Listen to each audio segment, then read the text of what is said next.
bawah kekuasaan raja. Dulu ketika kami wawancara dengan sesepuh di Kampung Batik yang namanya Ibu, ya sesepuh di sana ya, namanya seorang ibu, dia sendiri juga membatik.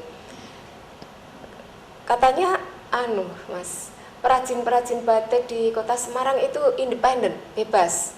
Jadi sesuai dengan selera mereka, dan kebanyakan dari mereka itu membuat motif batik sesuai dengan selera, ya, realistik, tidak simbolik, ya, realistik.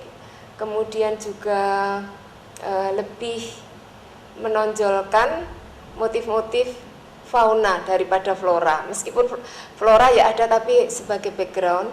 Tapi seperti kita saksikan ini, ya, floranya sebagai background dan faunanya yang menonjol. Berbeda dengan Pekalongan misalnya, Lasem juga, ya, itu floranya yang menonjol. Ya, di Pekalongan kita lihat sampai sekarang juga motif buket-buket itu dominan membudaya di Kota Pekalongan. Mengapa demikian? Nah, di Kota Pekalongan itu dulu banyak sekali perajin Eropa, terutama orang-orang Belanda.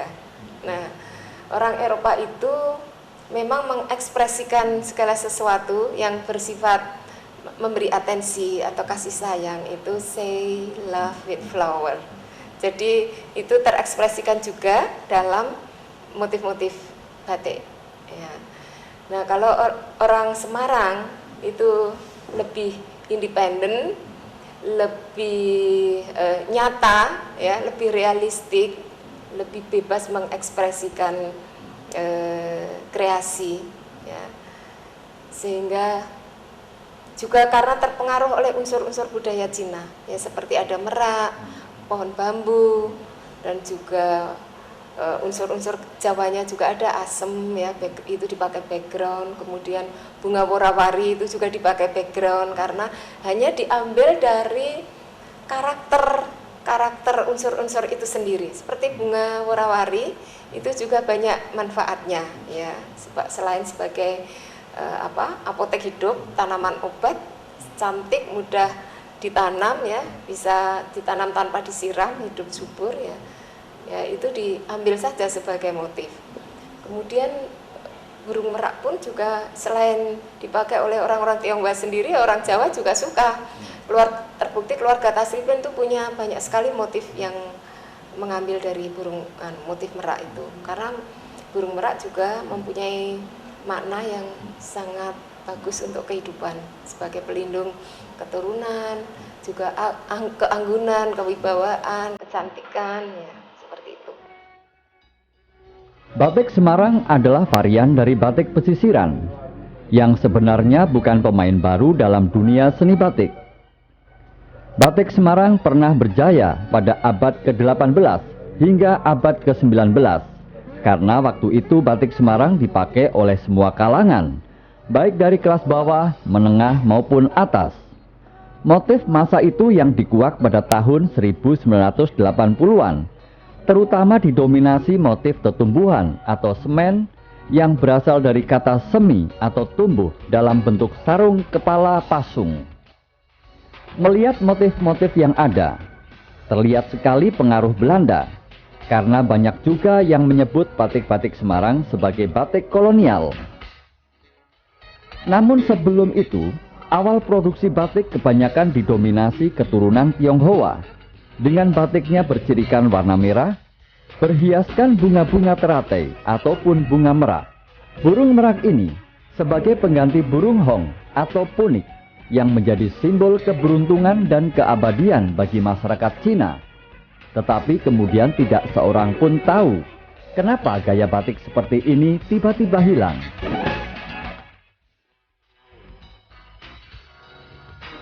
Baru kemudian pada sekitar awal abad ke-19, sebagaimana disebutkan Rens Heringa dan Harman dalam buku mereka Batik from the North Coast of Java, dua perempuan Belanda mengembangkan batik tulis di Semarang.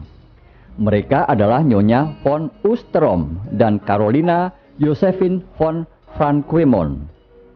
Dari nama Franquemont itulah barangkali sebutan batik Franquemont untuk batik Semarangan waktu itu menjadi populer. Batik Frankemon bercirikan warna merah dan biru atau perpaduan di antara keduanya. Nyonya Frankemon menambahkan warna hijau dalam karyanya yang memperkaya kombinasi warna dalam batik tersebut. Nah, yang ini batik Semarang, tapi perusahaannya di Ungaran. Nama pemiliknya adalah von Frankemon. Ini berlangsung sekitar tahun 1860. Kita saksikan pengaruh unsur budaya Cina ya. Jadi ini Dewi Siwangmu, Dewi penebar rezeki. Kemudian ada burung-burung punix ya, ini kepercayaan Cina juga, burung-burung yang membawa rezeki, dan daun pohon persik. Ya, seperti itu. Nah, ini merak Pusparukmi ya, juga diproduksi oleh Batik Semarang Indah. Yang kami temukan dulu motifnya juga dari motif orang-orang Semarang kuno. Ini direproduksi oleh Batik Semarang Indah tahun 2007. Mengapa merak Pusparukmi? Karena ini warnanya seperti emas, rukmi itu emas. Jadi bulu-bulunya dibuat berwarna kuning keemasan gitu. Dan puspanya ini ada bunga-bunga, jadi ya kami rangkai menjadi merak Pusparukmi ya. Nah, yang ini juga ditemukan dari motif batik kuno ya, merak lagi. Jadi memang banyak sekali yang bermotif merak ya, kami beri nama merak kinasih saja ya. Ini juga kami kombinasi dengan daun sepatu, ini ya pernah menjadi simbol PKK kota. Terus karena ini sedang berkasih-kasihan ya, kami beri nama merak kinasih ya, juga direproduksi tahun 2007 oleh Batik Semarang Indah. Dan sekarang kalau mau pesan juga bisa itu di Batik Semarang Indah. Nah, ini juga salah satu koleksi milik Tasripin. Ini dari buket, bunga cempaka, latarnya juga pasti ada daun asam ya, daun asam, kupu-kupu. Nama motifnya Taman Semawis ya, karena ada daun asam, ada kupu. Bunga cempaka itu juga pernah menjadi salah satu ikon batik Semarang, sehingga kami beri nama Taman Semawis. Nah, yang ini juga motif kuno dan terpengaruh sekali oleh unsur budaya Eropa. Jadi ini ada teater ya, ada bangunan teater, dan ini juga teater, dan ini tampak orang-orangnya juga orang-orang Eropa. Ya, ini diproduksi oleh von Frankemon ya di Ungaran tahun 1860 ya. Ya, ini sama juga, ini juga produksi von Frankemon ya. Jadi ya juga orang Belanda pun juga tidak pernah memberi nama itu. Jadi ya, saya ini juga belum memberi nama karena tidak ketemu dengan produsennya juga ya kan, sekarang sudah ini, jadi belum berani memberi nama. Tapi walaupun begitu ada deskripsi motifnya. Yang tadi ada Dewi Wangsi, terus burung punix, pohon persik. Kemudian yang ini juga ada motif wayang, jadi kombinasi antara gunungan dalam wayang. Ini wayang, ini wayang-wayang kecil ya. Nah, ini salah satu varian dari Worawari Wigati ya. Ini bunga sepatu dilatari oleh anyaman bambu ya. Anyaman bambu juga dipadukan dengan itu. Nah, ini varian dari merak Semawis ya.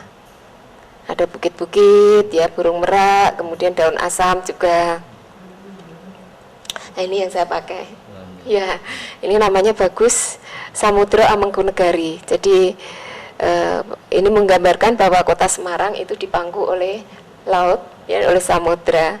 Dan ya ada laut, ada kapal, kemudian ini ada daratan yang menggambarkan sawah-sawah, ada burung bangau. Jadi namanya kami ambil dari fenomena itu, laut dan daratan, laut yang memangku kota besar Semarang.